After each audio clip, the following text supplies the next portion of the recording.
I started shaking in panic. Millions of thoughts flew into my mind. These thoughts almost made me throw up. I was having an internal panic attack, to say the least. I felt heavy or lightweight, both at the same time. I could see a white light, a bright white light, and I knew what was coming next. And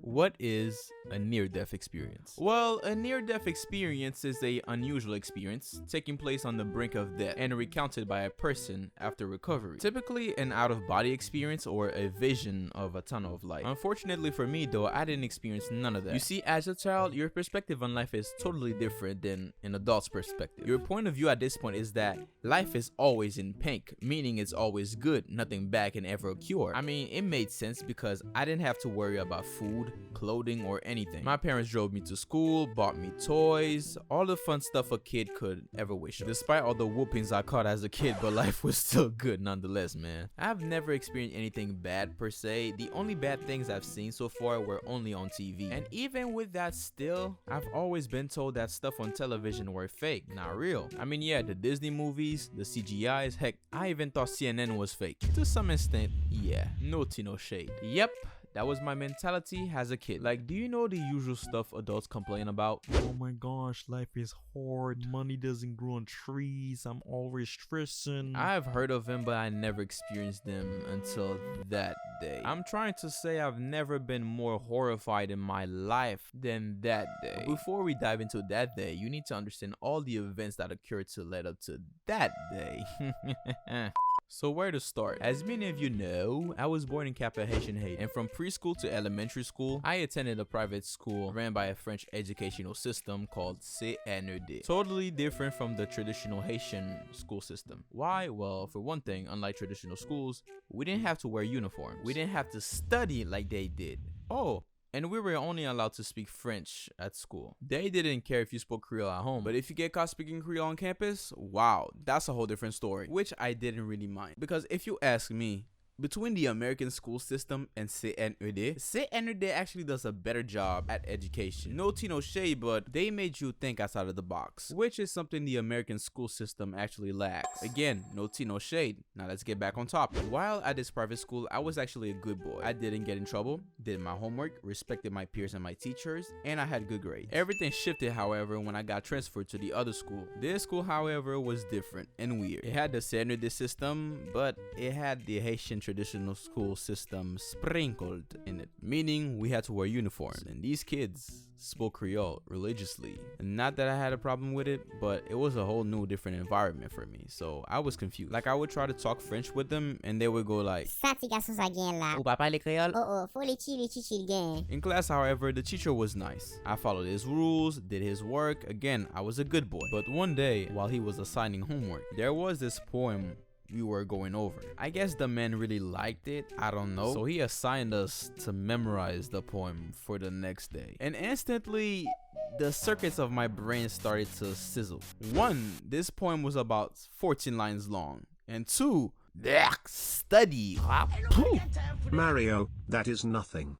It is like reciting the Our Father prayer. You're wrong, my friend, because first of all, the Our Father prayer, I learned it at church just by repeating what everybody else was repeating. And second of all, I was between the age of 7 and 8, dog. I barely knew anything long at this point. I didn't sit down and memorize the Our Father prayer. What is this? You see, back then we had agendas, booklets where we had to write down our homework assignments. The routine was that the teacher would write the homework assignment on the board and we would copy it down on our agendas. That day though, amongst everything else on the board, the poem was not included on it, so I didn't write it down. He told us to memorize the poem by tomorrow, but he didn't write it on the board, so yeah. Later that night, I'm knocking off homework, alright? So while I'm doing them, I took a good look at the poem and then... Mario, you should study this poem. Be the good boy you've always been. Come on now, you're really going to study this long poem? Give yourself a break. Besides, it's not like he wrote it on the board anyway.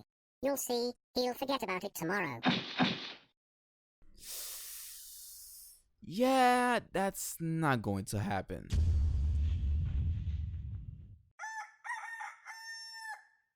So the next day in school, you know, everything is going on smoothly. The teacher checks everybody's homework. I did my job. Everybody else did their job. You know, we're all best friends. We're all friends. We're all chilling. The day goes by and nothing happens. But towards the end though, he goes, "Oh yeah, everybody line up. It's time to recite the poem." Have you never felt so dumb in class that you're consistently looking for anyone that's way dumber than you just to make you feel good? No offense to nobody out there. Everybody's smart their own way. I just hated to be the only person who didn't know the poem. So the first student gets up and starts reciting the poem with no effort. But halfway through the poem though, he stops. He only knew half of the poem. Oh yes.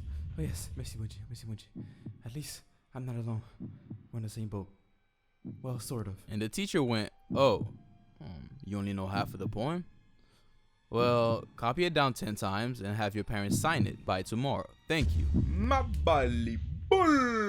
The second student gets up and she starts singing the poem like it was a song beautifully. And then all the way to the end, she only misses it by 3 lines. And Teach goes, "Oh, okay then. Copy it twice for me and have your parents sign it by tomorrow. Thank you." And for the next 10 minutes, all I heard was numbers. And no, this man was not playing lottery, but it was just the number of times they had to copy the poem. All I heard was sink, kat, wa, deux, neuf, quinze, cinq, kat, huit, set.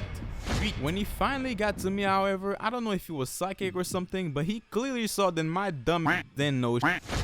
With a calm voice, he goes, "You 20 times and have your parents sign it by tomorrow. Thank you." And then he moved on to the next victim. I looked around the class and these kids looked unbothered. Some of them didn't even care at all. They just receive a punishment. Or was it a punishment at all? Because I hated to be the only one acting like a bitch around them, so I made a poker face. I acted as if I didn't even care, but inside of me, it was like,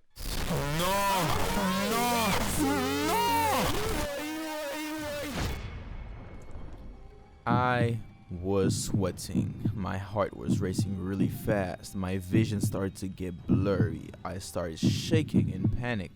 Millions of thoughts flew into my mind. These thoughts almost made me throw up.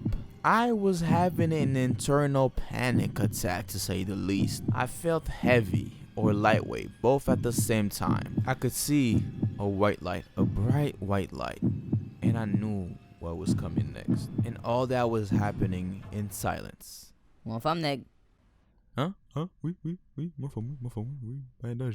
Obviously not, and for 3 main reasons. 1, the thought of writing this poem, this long poem, gave me a fever. I was not used to that. 2, my hands. My hands are going to fall off writing them. Just not 1, but 20 freaking times. For the love of Christ, how cruel can you get? And that right there shattered my whole reality on life. Like, life wasn't pink anymore. At 7, I truly saw what it was, a cruel, dark place. And last but not least, her. Who? Your ex? No, not her. Her.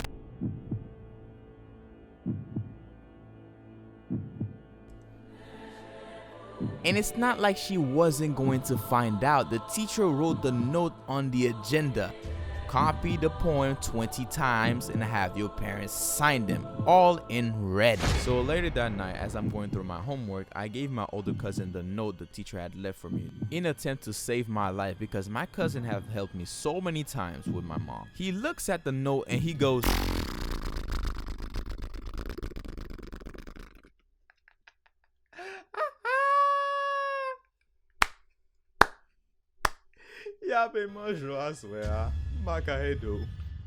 It is now late night, and I'm copying the lines down. Where was my mom, you ask? See, monsieur, I don't know, and I didn't care. As long as I copy these lines down, and she didn't get to me on time, that's all that mattered. That's all that mattered. I think that night she got caught up with work or something. That's what she said.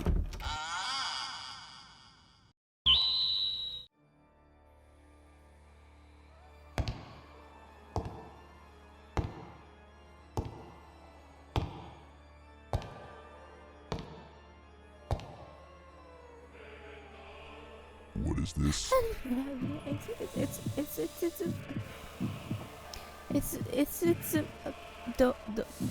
The whole class had to, and yeah.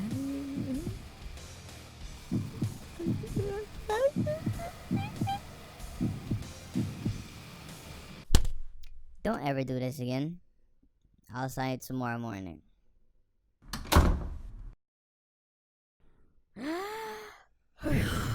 Now, I don't know if it was because I said the whole class had the same punishment, or it was the fact that she was too tired, too exhausted to do anything. Let me know what you guys think down below. But either way, I was saved that night, and I learned my lesson. From that day, I did everything the teacher asked for. Moral of the story? Jésus sauvé, Jésus sauvé.